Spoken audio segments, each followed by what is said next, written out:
The afternoon sun filtered through the massive glass panels of the Horizon Auto Gallery in West Haven, casting soft golden light over polished metal and chrome. The showroom was a cathedral of excess. Sleek Bentleys, Porsches, and Rolls-Royces gleamed under recessed lighting, while the hushed voices of well-dressed clients floated through the air, punctuated only by the soft clack of leather-soled shoes on marble. It was into this pristine space that an old man walked quietly. He paused just beyond the entrance, leaning slightly on a worn wooden cane. His jacket hung loosely over narrow shoulders, the seams frayed and the fabric faded from years of wear. His shoes, once black, were cracked at the edges, their soles thin. His hands trembled just enough to betray age, but not weakness. Despite everything, there was a dignity to his posture, a calm self-assurance in his stillness. No one greeted him. In fact, the air seemed to change as he entered. Conversations quieted. A few glances were exchanged, followed by raised eyebrows. A couple by the Ferrari display stopped mid-sentence. Behind the front desk, the showroom manager, Preston Hartley, tilted his head slightly, eyes narrowing as he spotted the newcomer. "Excuse me, sir," Preston called out, his voice sharp enough to slice through the soft jazz playing overhead. "This isn't a museum. We don't allow walk-ins just to browse." The room fell completely silent. All eyes turned to the elderly man as Preston strode over, hands clasped in front of his designer suit. "This is a luxury showroom. Our time and our inventory is reserved for serious clients.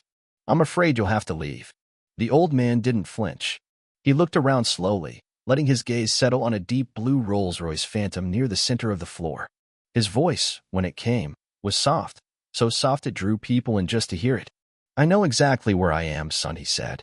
"I came to see a car." Preston chuckled, incredulous. "To see a car?" His voice dripped with disbelief.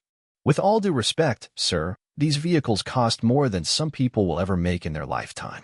I suggest you take a look somewhere more appropriate." "I'm not here to waste your time," the old man replied. "I came for a reason." But Preston had already made up his mind. "We have real customers to attend to. If you don't leave, I'll have to call security." Behind the desk, a young woman named Iris, an assistant who had worked there for nearly 2 years, watched the exchange with growing discomfort. There was something about the old man's quiet grace, his lack of protest, that tugged at her. She opened her mouth to say something but hesitated.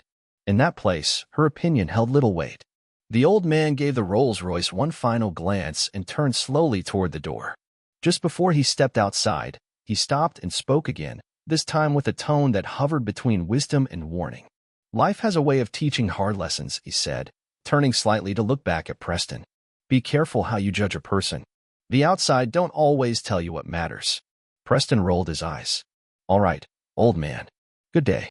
The door closed behind him. That night, Preston laughed about the incident with his colleagues over cocktails at the rooftop bar next door. "Can you believe that guy?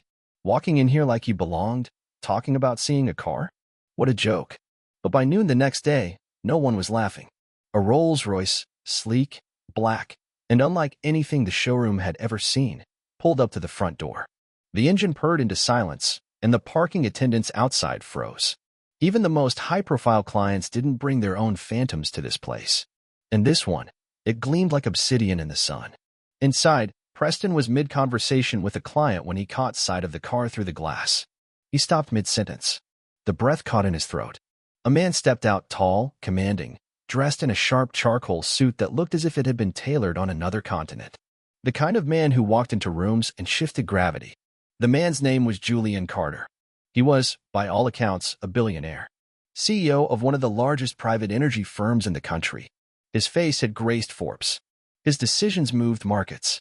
And he was walking directly toward Preston's showroom. Preston stepped forward quickly, plastering on a smile, but that smile faltered as Julian entered. Because Preston recognized the eyes. It wasn't the first time he'd seen them. "Mr. Carter," Preston stammered, extending a hand. "Welcome. What an honor to you." Julian didn't take the hand. "I'm here to speak with the general manager," he said calmly, his voice so even it was chilling. Preston blinked. "Of course. Right this way." As they walked toward the back offices, Iris noticed something in Julian's posture, something she'd seen in the old man's posture the day before. A quiet strength. A composed intensity. She felt the energy in the room shift again. Everyone watched them pass, unaware that they were about to witness a reckoning. In the manager's office, Julian remained standing. "My father came here yesterday," he said. "He was treated poorly. Insulted. turned away. Preston's mouth went dry. Sir, I didn't realize. Didn't realize he was my father? Or didn't care? Preston said nothing. Julian turned to the manager. This isn't about a car. This is about how you run this business. You let someone like Preston represent you? Someone who judges people based on their clothes, their age, their appearance. The manager's face drained of color. My father is a retired public school teacher, 42 years in the same district. He's the reason I am where I am. And yesterday, he was told he didn't belong here. Julian took a breath, his voice dropping an octave.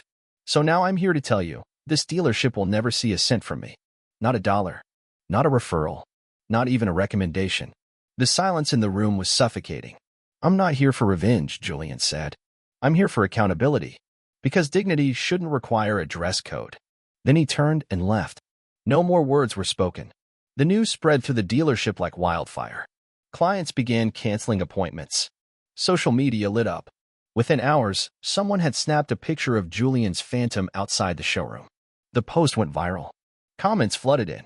Stories about mistreated seniors and discrimination in luxury spaces surged to the surface. The dealership's rating dropped from 5 stars to 2 overnight. Iris, meanwhile, couldn't sleep. She replayed the old man's voice in her mind over and over. Life has a way of teaching hard lessons. And now that lesson had arrived. Preston's phone rang nonstop. Calls from corporate, from investors, from media. But the one that hit hardest came in a sealed envelope, hand-delivered 2 days later. It was from Julian Carter. Preston opened it with trembling hands. Inside was a letter. Mr. Hartley, this isn't about money. It never was. This is about character. About the values you claim to represent when you open those showroom doors. Enclosed, you'll find a contract. The car my father asked to see, he's decided he'd still like to buy it. But he's buying it under one condition, that you sell it to him personally, and that you do so with the respect he should have been given from the start. There's still time to show who you truly are. Julian Carter. Preston stared at the paper for a long time. He didn't speak. He didn't move. For the first time in his career, the weight of his decisions crashed down on him not as inconvenience, but as truth. He picked up the phone. Mr. Carter. I'd be honored, he whispered. A week later, the old man, Mr. Nathaniel Carter, returned to the showroom. He wore the same shoes, the same jacket, the same cane. But this time, no one stared. They stood. They opened the door. They welcomed him with the reverence he'd always deserved. Preston greeted him with both hands, a humble smile replacing his smugness. Sir, he said, his voice steady. Thank you for giving us the chance to do right by you. Nathaniel smiled. Everyone deserves a second chance. But don't forget, most people never get a first. The paperwork was completed. The Rolls-Royce was delivered. But the real change didn't arrive on 4 wheels. It arrived in the hearts of those who witnessed the transformation. In Iris. In the junior staff. Even in Preston. For months to come, that moment would be spoken of not just as a sale, but as a shift. And so, in a world obsessed with surfaces, one quiet man walked into a luxury showroom and reminded everyone of something they'd forgotten. That true worth doesn't shine, it stands. And when it does, even a room full of diamonds goes quiet.